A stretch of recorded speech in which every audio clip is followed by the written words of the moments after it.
নমস্কার বন্ধুরা, শিবানী রান্নাঘরে তোমাদের সকলকে স্বাগতম। শিবানী রান্নাঘরে আজকের একটা নতুন রেসিপি নিয়ে এসেছি, সেটা হচ্ছে চারাপোনা মাছের ঝোল, মানে পাতলা ঝোল আলু পেঁপে দিয়ে। দেখো ভিডিওটা। প্রথমে মাছগুলো কেটে নুন হলুদ মাখিয়ে রেখেছি, তারপর আলু পেঁপে কেটে রেখেছি, আর এদিকে তোমার পেঁয়াজ সব কেটেছি, টমেটো কেটেছি। তো এখন কড়াটা গরম করে মাছটা ভাজতে শুরু করে দিয়েছি। দেখো মাছ ভাজা হচ্ছে। আর যারা নতুন আমার ভিডিওটা দেখছো, একটু সাবস্ক্রাইব করে পাশে থাকা বেল আইকনটা অবশ্যই অল করে রাখবেন, যাতে নতুন নতুন ভিডিও তোমরা দেখতে পাবে।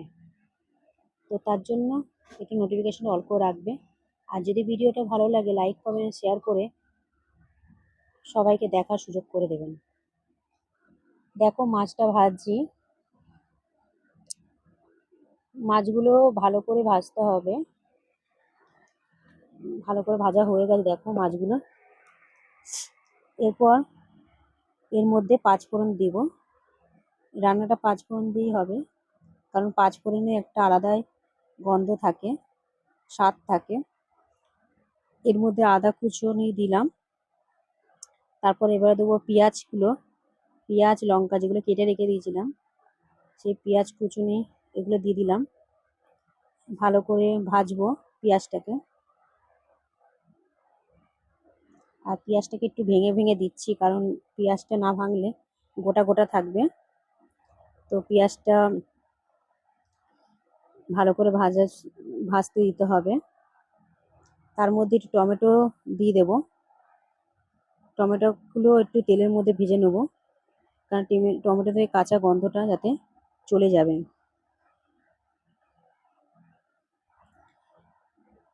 এরপর দেখো টমেটোগুলো, পেঁয়াজগুলো, লঙ্কা সবই ভাজা হয়ে গেছে। টমেটোগুলো একটু ভেঙে দিচ্ছি, কারণ টমেটোটা ভেঙে দিলে গোটা গোটা ভাবটা থাকবে না। তো দেখো দারুণ লাগে পাঁচফোড়ন দিয়ে রান্না করে দেখবেন। এবারে আলু পেঁপেগুলো দিয়ে দিলাম। দেখো ভালো করে তেলের সাথে একটু ভেজে নিচ্ছি আলু পেঁপেগুলো।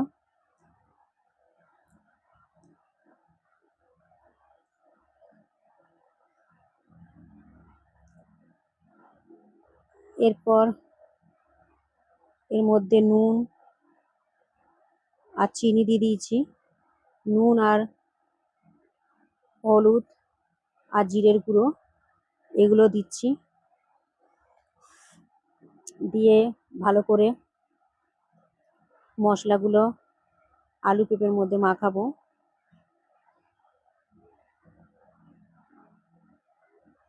দারুণ লাগে বন্ধুরা, এরকম ভাবে রান্না করবেন। তার মধ্যে এবারে কুলেখাড়া পাতাগুলো দিয়ে দেবো। দেখো কেটে রেখেছিলাম, মানে ধুয়ে কেটে রেখে দিয়েছি। ওই কুলেখাড়া শাকগুলো দিয়ে দেব। পাতলা ঝোল করলে কুলেখাড়া পাতা দিলে, কুলেখাড়া পাতা খুব মানে উপকারিতা আছে।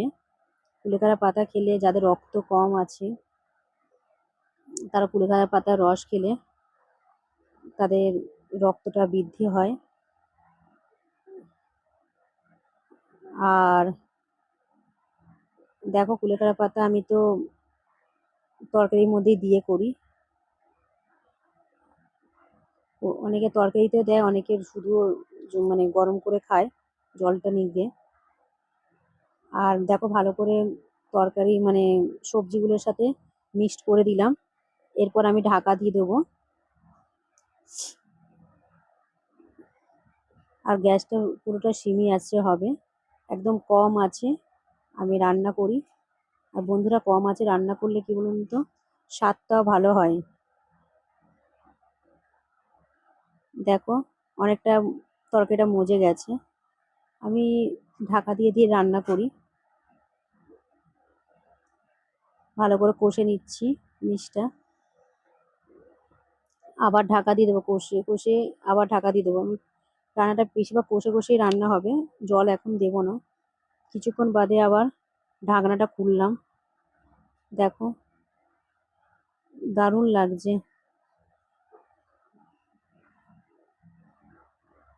ভালো করে কষে নিয়েছি। আবার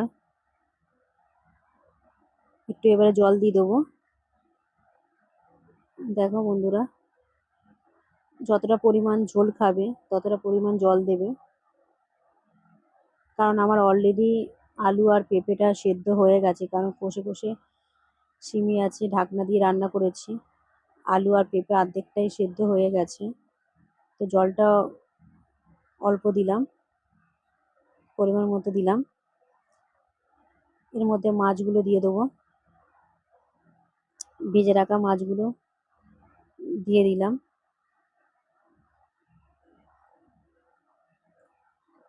দেখো ভালো করে সাজিয়ে দিচ্ছি। তোমরা এইভাবে রান্না করো বন্ধুরা, দেখবে দারুণ লাগে।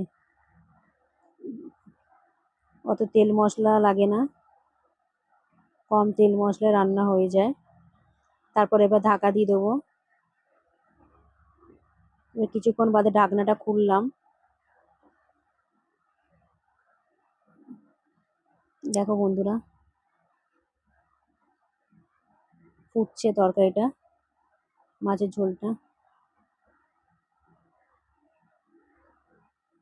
এবার দেখছি এবার আলুগুলো সেদ্ধ হয়েছে কিনা। হ্যাঁ, অলরেডি সেদ্ধ তো ছিলই, আলু পুরো সেদ্ধ হয়েই গেছে। এভাবে বাড়িতে বানিয়ে দেখো, আশা করি খুব ভালো লাগবে। এরপর আবার একটু ঢাকনা দিয়ে দেবো, কেন আর একটু ফুটবে ঝোলটা। কিছুক্ষণ বাদে আবার খুললাম, পুরোপুরি দেখো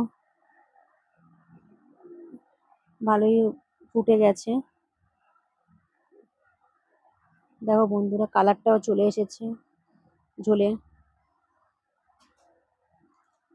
যদি ভিডিওটা যারা নতুন দেখছো, যেখান থেকেই দেখছো, একটু প্লিজ সাবস্ক্রাইব করে পাশে থাকা বেল আইকনটা অবশ্যই অল করে রেখো, যাতে নতুন নতুন ভিডিও তোমাদের কাছে আগে পৌঁছায়। বন্ধুরা, ভিডিওটা যদি ভালো লাগে লাইক কমেন্ট ও সাবস্ক্রাইব করে পাশে থাকবেন, আর সবাইকে দেখার সুযোগ করে দেবেন। দেখুন বন্ধুরা কেমন হয়েছে, দেখুন বন্ধুরা কেমন হয়েছে। আমার রান্নাটা পুরো কমপ্লিট হয়ে গেছে। দেখো ওভেনটাও আমি বন্ধ করে দিয়েছি।